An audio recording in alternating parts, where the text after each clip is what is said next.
kita bukan cuma menang, kita hancurkan. Persib Bandung menghukum Borneo FC dengan skor yang bikin mereka berlutut. Persib bukan bertanding, tapi berperan. Dengarkan Bobotoh. Laga tunda melawan Borneo FC bukan pertandingan biasa. Ini adalah pembunuhan karakter lawan secara elegan. Skor akhir, angkanya adalah pernyataan jelas. Cari tahu sendiri di @persibofficial, lalu bersoraklah sampai bumi bergetar. Borneo FC, mereka datang sebagai penantang, pulang sebagai sisa-sisa keperkasaan kita. Menuju hat-trick juara tak pernah pudar. Ini adalah takdir kita. Doa Bobotoh sama dengan mandat Tuhan. Kita akan ukir sejarah. Hat-trick juara Super League.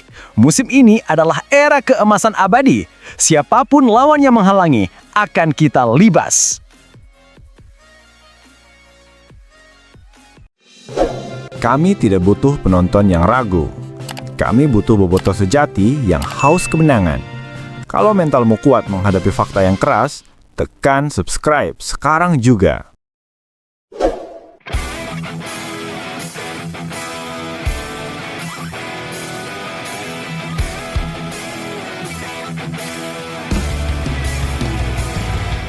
Gempuran Maung Bandung hancurkan pesut etam.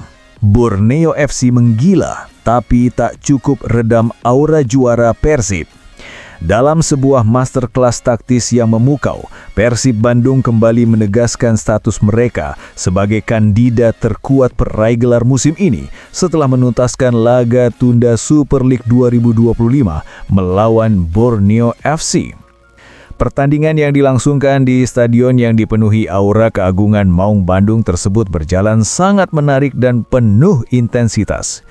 Namun, intensitas tersebut lebih banyak datang dari tekanan tanpa henti yang dilancarkan oleh armada Pangeran Biru, memaksa pesut etam harus berjuang keras hanya untuk mempertahankan dignitas mereka. Statistik pertandingan menunjukkan bahwa Persib memegang kendali penuh. Garis tengah Borneo FC yang dikenal tangguh, tanpa kewalahan menghadapi press dan build-up serangan yang begitu terstruktur dan mematikan. Skema permainan yang ditempelkan Persib di bawah arahan sang pelatih sukses mengunci pergerakan kunci Borneo, menjadikan pertahanan lawan terlihat porus di sepanjang 90 menit. Meskipun laporan ini tidak mencantumkan angka mutlak, hasil akhir pertandingan sudah berbicara dengan lantang mengenai jurang kualitas yang terjadi di atas lapangan. Kemenangan ini bukan sekedar hasil 3 poin, tetapi merupakan deklarasi status Persib yang semakin tak tertandingi di Super League. Untuk informasi skor akhir secara official dan detail, publik dapat merujuk langsung pada laporan berita utama, thumbnail visual, atau melalui saluran resmi klub di akun Instagram @persib_official. Kemenangan impresif ini secara tersirat mengirimkan sinyal bahaya kepada semua pesaing, termasuk rival klasik Persib Bandung. Kami berharap apa yang disajikan Persib di laga ini, baik dari segi attitude maupun performa teknis, dapat menjadi materi studi yang bermanfaat bagi tim-tim lain, ujar Bobotoh. Semoga mereka dapat mengambil pelajaran berharga dan hikmah dari laga yang luar biasa ini, demi persiapan mereka menghadapi tantangan di pertandingan-pertandingan berikutnya. Dengan performa yang konsisten dan mental juara yang tak tertandingi, harapan untuk meraih 3 gelar juara secara beruntun semakin menguat di benak para pendukung dan manajemen. Doa dan dukungan Bobotoh adalah energi utama kami. Insya Allah, musim ini Persib Bandung akan menorehkan sejarah baru dengan meraih hat-trick gelar juara. Tutup pernyataan tersebut. Media Italia sebut Jay Izzes masuk radar AC Milan. Transfer Januari 2026 menjadi sorotan. Pasar transfer sepak bola Eropa kembali diwarnai isu panas yang melibatkan pemain tim nasional Indonesia. Bek tengah andalan Sassuolo di Serie A, Jay Izzes dilaporkan menjadi target serius salah satu klub elit Italia, AC Milan. Rumor ini yang pertama kali diungkap oleh sumber-sumber transfer kredibel di Italia menunjuk pada kemungkinan perpindahan dramatis sang pemain pada jendela transfer musim dingin Januari 26. Laporan ini menunjukkan bahwa kinerja konsisten Izzes di awal musim Serie A telah menarik perhatian manajemen Rossoneri yang tengah mencari solusi jangka panjang dan fleksibel untuk memperkuat lini pertahanan mereka. Narasi mengenai minat AC Milan ini mendapatkan validitas tinggi setelah diungkap oleh Luca Cilli, seorang jurnalis ternama yang dikenal memiliki koneksi kuat di Sky Sport Italia. Melalui unggahan di media sosial, Cilli menyebutkan bahwa Milan sedang memantau ketat situasi Ijes yang dinilai sebagai bek tengah muda dengan prospek cerah di liga terberat di dunia tersebut. Informasi ini kemudian diulas oleh berbagai media olahraga Italia, mengindikasikan bahwa minat Milan bukan sekedar spekulasi media sosial, melainkan sudah masuk dalam daftar pertimbangan internal klub. Ketertarikan AC Milan terhadap pemain yang baru direkrut Sassuolo pada musim panas 2025 ini didasari oleh beberapa faktor teknis dan strategis. Pengalaman Serie A.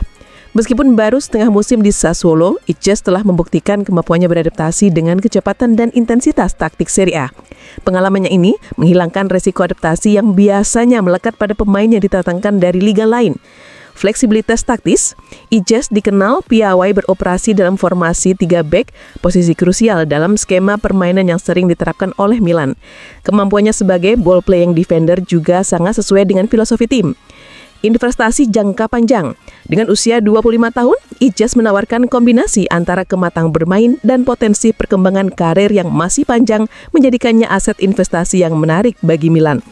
Performa konsisten. Sejauh ini, Ijes telah tampil reguler untuk Sassuolo, menunjukkan performa yang solid dalam duel udara dan interception, serta mencatatkan kedisiplinan yang tinggi tanpa menerima kartu kuning di awal musim. Meskipun minat Milan terkonfirmasi, realisasi transfer pada Januari 2026 menghadapi tantangan yang signifikan. Kontrak jangka panjang, Ijes masih terikat kontrak dengan Sassuolo hingga Juni 2029. Sassuolo yang baru saja mengamankan sang pemain berada dalam posisi negosiasi yang sangat kuat dan dipastikan akan menuntut biaya transfer yang substansial. Keengganan melepas pilar. Melepas Ijes di tengah musim akan melemahkan Sassuolo secara signifikan. Oleh karena itu, Milan harus siap mengajukan penawaran yang sulit ditolak, jauh melampaui nilai pacar sang pemain yang diperkirakan sekitar 7,5 juta euro. Tahap negosiasi awal. Laporan menyebutkan bahwa minat Milan masih berada pada tahap pengamatan dan evaluasi internal, belum ada tawaran resmi atau komunikasi langsung yang terjadi antara kedua klub, mengisyaratkan bahwa proses transformasi panjang dan penuh ketidakpastian. Jika transfer ini berhasil terwujud, Ijes akan mengikuti jejak para pendahulunya sebagai pemain Indonesia yang berkarir di klub elit Eropa, sekaligus memperkuat salah satu tim dengan sejarah terbesar di dunia. Perkembangan transfer ini akan terus menjadi fokus perhatian pecinta sepak bola di Italia maupun Indonesia menjelang dibukanya jendela transfer musim dingin.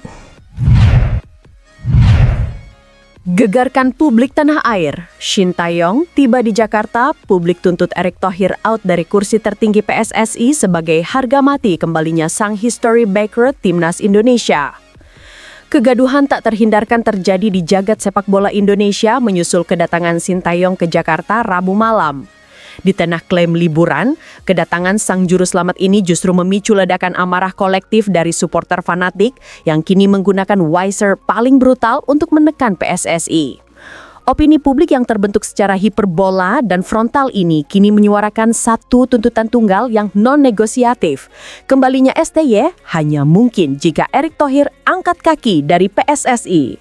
Kedatangan STY ibarat gempa yang mengguncang fundamental kekuasaan di Senayan. Ini bukan sekadar pergantian pelatih, ini adalah revolusi bernama Shin Tae-yong. Analisis publik yang dipenuhi kemarahan menunjuk langsung pada kegagalan total rezim PSSI di bawah kepemimpinan saat ini, terutama setelah pemutusan kontrak STY dan gagalnya Patrick Kluivert. Kluivert, siapa dia? Cuma badut mahal yang datang, main-main sebentar, gagal total, lalu pulang bawa gaji tebal. Teriak salah satu influencer sepak bola garis keras mewakili jutaan suara yang muak. Supporter garis keras kini menuding PSSI telah melakukan dosa besar karena mencampakkan STY demi fantasi murahan bernama pelatih Eropa. Selama periode Kluivert, timnas dinilai tidak lebih dari tim Tarkam yang kehilangan identitas dan disiplin. Stamina pemain merosot ke level prasejarah, sementara taktik yang digunakan disebut lebih primitif daripada pertandingan antar kampung.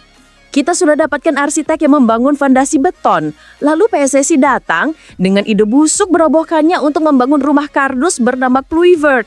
Itu bukan setelah Kluivert, itu setelah otak-otak tumpul yang memimpin federasi. tegas narasi yang kini viral di berbagai platform. STY bukan opsi, tapi dekret wajib. Bagi basis pendukungnya yang membara, Shin Tae-yong bukan lagi sekadar kandidat. Ia adalah dekret wajib yang harus segera dilaksanakan. Kedatangannya di Jakarta bukan untuk liburan, melainkan untuk inspeksi akhir sebelum mengambil alih kembali kekuasaan teknis yang telah dicuri darinya. Para pembenci STY yang disebut sebagai para penjilat gagal dan kawanan pengecut ini diminta untuk segera tenggelam dalam penyesalan mereka. Kalian yang kemarin bilang STY cuma menang di level junior dan harus dipecat, sekarang lihat siapa yang kalian harapkan. Kalian mau PSSI kembali main tebak-tebakan dan buang-buang anggaran lagi? Tidak akan, ancam pernyataan publik yang beredar masif. STY adalah satu-satunya orang yang membuat pemain kita takut berbuat salah, malu untuk loyo, dan berani mati-matian di lapangan. Dia adalah disiplin yang kita butuhkan dan yang PSSI benci karena dia tidak bisa diatur. Erick Thohir wajib mundur. Puncak kemarahan ini adalah tuntutan eksplisit yang ditujukan langsung kepada Ketua Umum PSSI, Erick Thohir.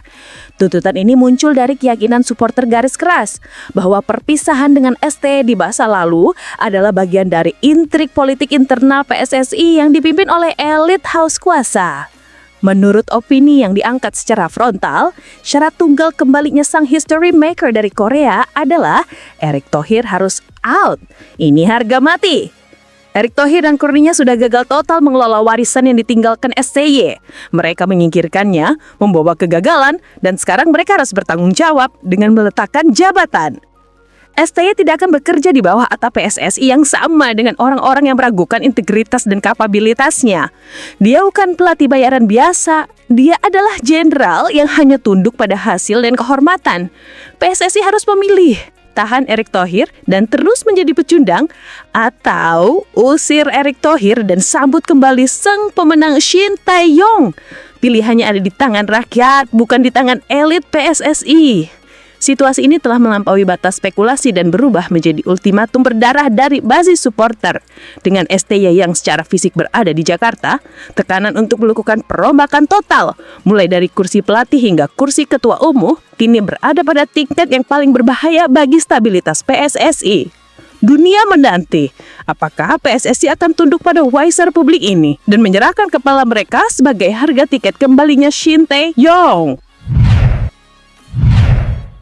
Rifki Ray Farandi tumpuan baru Garuda Muda setelah absennya Marcelino Ferdinand di SEA Games 2025. Kabar mengenai dicohetnya Marcelino Ferdinand dari skuad tim nasional Indonesia U22 untuk SEA Games 2025 di Thailand karena cedera hamstring telah menimbulkan kekhawatiran besar di kalangan penggemar sepak bola nasional. Namun, cepatnya respons dari pelatih Indra Syafri dengan memanggil Rifki Ray Farandi sebagai pengganti menyajikan harapan baru. Gelandang muda dari Persik Kediri ini kini menjadi sorotan utama, diposisikan untuk mengisi peran krusial di lini serang Garuda Muda. Pengumuman pemanggilan Rifki Ray ini telah dikonfirmasi oleh PSSI dan tim pelatih, menepi segala rumor tak berdasar di media sosial dan memfokuskan perhatian pada potensi yang dibawa oleh sang pemain pengganti. Keputusan memanggil Rifki Ray Farandi diambil dalam waktu 24 jam setelah adanya konfirmasi medis dari AS Trencin.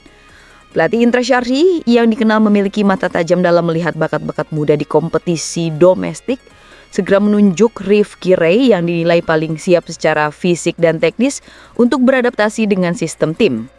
Rifki Ray telah dikonfirmasi telah terbang ke Thailand pada Rabu malam untuk segera bergabung dengan skuad yang telah menjalani pemusatan latihan akhir.